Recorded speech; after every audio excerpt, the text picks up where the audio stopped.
வாழ்க வையகம், வாழ்க வளத்துடன் உலகெங்கும் இருக்கும் ஆன்மீகம் வேர்ல்ட் அன்பர்களுக்கு டாக்டர் டிவைன் தினேஷன் அன்பான வணக்கங்கள். சார், நம்ம வந்து ஒரு ராசியோட ஜென்ம ரகசியத்தை பார்க்க போகிறோம். அதாவது அவங்களுடைய லைஃப் எப்படி இருக்கும் அப்படின்றத பார்க்குறோம். அது அது எப்படி சார் நம்ம சொல்ல முடியும்? எல்லாருக்கும் ஜென்ரலானா நம்ம சொல்கிறோம்ல, இப்போ இவன் வந்து அவங்க அப்பா மாதிரி, அம்மா மாதிரி, அவங்க தாத்தா விட்டதை இப்போ பேரன் பிடிக்கிறான் அப்படின்னு சொல்கிறோம்ல, அதில் என்ன டிஎன்ஏ பேட்டர்ன், அந்த ரத்தத்தில் அந்த டிஎன்ஏ வருது. சரி, இது வந்து ஒரு குடும்பத்துக்கு சொல்கிறோம். ஓகே, இப்போ உலகத்தில் ஒரு 800 கோடி பேர் இருக்காங்கன்னா, அந்த 800 கோடி பேரையும் ஒரு 12 ராசியை பிரிச்சிடலாம். ஒரு ராசிக்கு இப்படி தான் இருக்கும் குணம். சரிங்களா? ஒரு ராசிக்கு இப்படி தான் இருக்கும். அந்த ராசியில் ஒரு நட்சத்திரம் இருக்கும். அந்த நட்சத்திரத்துக்கு ஒரு பாதம் இருக்கும். அந்த குணம் எல்லாமே இப்படி தான் வந்துட்டு இருக்கு. இது வந்து இன்னைக்கு நேற்று இல்லை, பலாயிரம் வருஷமாக ரிஷிகள் முனிகள் ரிசர்ச் பண்ணி பலாயிரம் புக்ஸும் இதில் இருக்குது. இவ்வளவு வருஷமாக இந்த மெத்தட் வந்து சஸ்டெயின் ஆகிட்டு இருக்கு. சரிங்களா? இதை பல புக்கை படித்து தான் இன்னைக்கு எல்லாருக்கும் புரிகிற மாதிரி ஈஸியாக நம்ம வந்து உங்கள் ராசிக்கு எப்படி இருக்கும்னு சொல்ல போகிறோம். சரி, இதனால என்ன சார் நல்லதுன்னா, நமக்கு வந்து எது ஒர்க் ஆகும், எது ஒர்க் ஆகாது, எது செஞ்சால் நம்மளுக்கு தேவையானது கிடைக்கும்ன்றது தெரிஞ்சாலே நம்ம வாழ்க்கையில் முக்கால்வாசியான பிரச்சனை தீந்துடும். அதே மாதிரி நம்ம வீட்டில் இருக்கவங்களும் நம்மளை சுற்றி இருக்கவங்களுடைய ராசி இதுன்னு நம்ம தெரிஞ்சுக்கிட்டோம்னாலும் அவங்க குணம் இப்படி தான் இருக்கும்னா நம்ம புரிஞ்சுக்கிட்டா அவங்கள ஹேண்டில் பண்ணுறதும் நம்மளுக்கு ஈஸியாக இருக்கும். இது வந்து பர்சனலாக வீட்டில் இருந்தாலும் சரி, வெளியே ஆஃபீஸ் இருந்தாலும் சரி. இப்போ ஒவ்வொன்றா உங்கள் ராசிக்கு பார்ப்போம் வாங்க. கும்பராசி, கும்ப லக்னம், இவங்களுக்கு வாழ்க்கை ஜென்ம ரகசியம் என்ன? இது ஆண் ராசி, இன்னொன்று காற்று ராசி. ஆண் ராசி காற்று ராசியா சார் பயங்கர வேகமாக முறுக்கிய இருப்பாங்கன்னா இருப்பாங்க, வெளியே காட்டிக்க மாட்டாங்க, உள்ளுக்குள்ளேயே சொல்லணும். அது சொன்னேன்.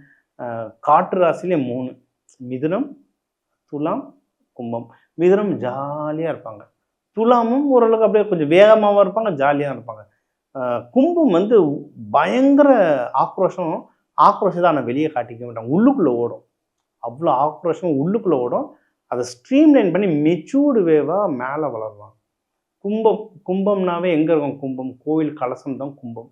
அவங்களோட எண்ணம் வந்து அந்த அந்த ஆக்ரோஷம், அந்த காற்று, அந்த அந்த ஆக்ரோஷத்தை எங்கே காட்டுவாங்கன்னா முன்னேறத்தில் காட்டுவாங்க. கோவில் கலசம் எப்படி டாப்பில் இருக்கோ, இவங்க எண்ணம் வந்து அடுத்து அடுத்து அடுத்து எப்படி மேலே முன்னேறலாம் முன்னேறதுலேயே தான் இவங்க எண்ணம் இருக்கும், ஃப்யூச்சர்லேயே இருக்கும். எல்லாரும் முன்னேறிட்டாங்கன்னா அது வேற கேள்வி. இப்போ சில பேர் கமெண்ட் போடுவாங்க, அப்படிலாம் இல்லை சார், எங்கள் பிடிச்ச கும்பம் தான், ஒன்றுத்துக்கும் வேலைக்கு ஆகலை சார்னா போட்டிருக்காங்க, பார்த்துருக்கேன். என்னன்னா இவங்க எண்ணம் முன்னேற்றத்தில் இருக்கும், ஆனால் முன்னேறாங்களா இல்லையான்றது அந்த ஜாதக கட்டமும் அவங்க எடுக்கிற முயற்சிகளை வச்சு தான் இருக்கு. ஆனால் எண்ணம் ஃப்யூச்சரை பற்றி அதிகமாக இருக்கும். அதை வந்து ஃப்யூச்சர் எண்ணம் இருக்குது, அதை கரெக்டாக செயல்படுத்தினாங்கன்னா வின் பண்ணுறவங்க. சில பேர் வந்து எண்ணம் மட்டுமே வச்சுருப்பாங்க, செயல்படுத்த மாட்டாங்க, அவங்க தூத்துறாங்க, அவ்வளோதான். ஆனால் எண்ணம் உயர்வாகவே இருக்கும், எண்ணுவதெல்லாம் உயர்வு அப்படின்ற மாதிரி அவங்க என்ன இருக்கும். உலகத்தில் நடக்கிற latest innovation, invention, latest technology நியூஸ்லாம் நல்லா தெரிஞ்சு வச்சுருப்பாங்க கும்பம். ஏஐயோ, ரோபோட்டிக்ஸோ. நீங்கள் கும்பராசி யாராக வேணா இருங்களேன், இவர் என்ன படிச்சிருப்பாரு அப்படின்லாம் நினைப்பீங்க. இப்போ எனக்கு தெரிஞ்ச ஒரு அண்ணன் இருக்கார், டீ கடையில் இருக்கார், டீ போடுவார் எங்கள் ஐடி இது பக்கத்தில். ஆனால் அவர் பேசுகிறத பார்த்தா இவர் டீ கடைக்காரரா இல்லை ஐடி உள்ளே வேலை செய்கிறவரான்னு தெரியாது. பிரிச்சு மேய்வார். இந்த அப்டேட் வந்துச்சு, சத்யநாராயணன் அப்படி சொல்லிட்டாரு, சுந்தர் பிக்சர்னு இப்படி பண்ணிட்டாருன்னு என்னென்னமோ பேசுவார். அந்த லேட்டஸ்ட் அந்த டெக்னாலஜி தெரிஞ்சுக்கிற ஆர்வம் வந்து கும்ப ராசி லக்னத்துக்கு வந்து ரொம்ப ஜாஸ்தி. சரிங்களா? இது ஒன்று. இன்னொன்று, ஹெல்த் வைஸ் அப்படின்னு பார்த்தீங்கன்னா, கும்பம்னா பானையும் கும்பம்னு சொல்லலாம். பானை பார்க்க வந்து எப்படி இருக்கும்? பெருசாக அழகாக இருக்கும். ஆனால் எவ்வளோ பெரிய 6 அடி பானையாக கூட இருக்கட்டும், ஒரு 1/2 இன்ச்சு கல் எடுத்து ஓங்கி அடிச்சிங்கன்னா பானையில் ஓட்டம் ஒன்று, மொத்த பானையும் வீணாக போயிடும். அந்த மாதிரி தான் கும்பம் வந்து உடம்பு நல்லாயிருக்கும், பார்க்க அழகாக இருப்பாங்க. ஆனால் நிறைய பேர் ஹெல்த் வைஸ் கொஞ்சம் கஷ்டப்படுறாங்க கும்பம். அதை இந்த கடைசி 5 வருஷம்லாம் பிரித்து எடுத்து வச்சு கும்பத்தை. இந்த ஹெல்த்தை வந்து பத்திரமா பார்த்துக்கணும். முக்கியமாக கால்வலி. நீங்கள் எந்த கும்பராசி வேணால் பாருங்கள், ரொம்ப நேரம் நடக்க மாட்டாங்க, நிற்க மாட்டாங்க. வாக்கிங் 1 ஹவர் போவாங்க, முடிஞ்ச உடனே போய் உக்காந்துருவாங்க. அவங்க ரொம்ப நேரம் அவங்களுக்கு கால் வலி வந்து கும்பத்துக்கு இருந்துகிட்டே இருக்கும். காலப்புருஷ தத்துவத்துக்கு இவங்க வந்து முக்கியமாக அந்த கணுக்கால், காஃப் மசில்ஸ்லாம் சொல்லுவாங்க. இது நீங்கள் யாராவது உங்கள் வீட்டில் ஹஸ்பண்டோ ஒய்ஃபோ கும்பராசியாக இருக்காங்க, உங்களுக்கு ஒரு வேலை முடியணும்னா மெதுவாக உங்கள் கால் மசில்ஸை லைட்டாக அழுத்திக்கிட்டே பேசுங்களேன், டக்குன்னு வேலை முடியும். ஏன்னா உங்களுக்கு எப்பவுமே கால் வலி இருந்துகிட்டே இருக்கும். அதை ஒவ்வொரு ராசிக்கு ஒவ்வொரு உடல் பாகம் இருக்குங்க. அதை கரெக்டாக நம்ம அதை யூஸ் பண்ணோன்னா எல்லாரும் வழிக்கு வந்துடுவாங்க. இவங்களுக்கு லைட்டாக கால் அமுக்கிட்டே பேசுங்களேன். நீங்கள் சொல்கிறத எஸ்ஸாக கேட்டு ஓகே சொல்லிடுவாங்க மோஸ்ட்லி. இதெல்லாம் ட்ரை பண்ணுங்கள்.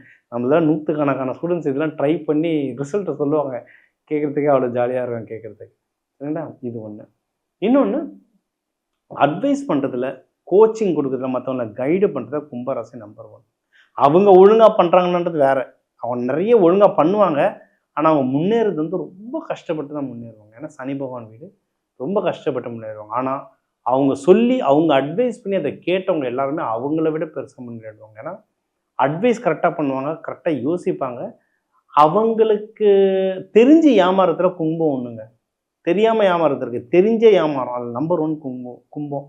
எதிரியே இருந்தாலும் வந்து அட்வைஸ் கேட்டால் அவன் நல்லா இருக்கணும்னு உண்மையை சொல்லிடுவாங்க. இந்த மகாபாரதத்தில் வந்து தான் நக்குல யாரோ ஒருத்தர் அவர்கிட்ட துரியோதனை வந்து இது பார்ப்பார், ஜோதிடம் பார்ப்பார். நான் ஜெயிக்கிறதுக்கு எனக்கு வழி சொல்லணும், அதையும் குறித்து கொடுப்பாங்க. இதெல்லாம் யாருன்னா கும்பம் பண்ணும்.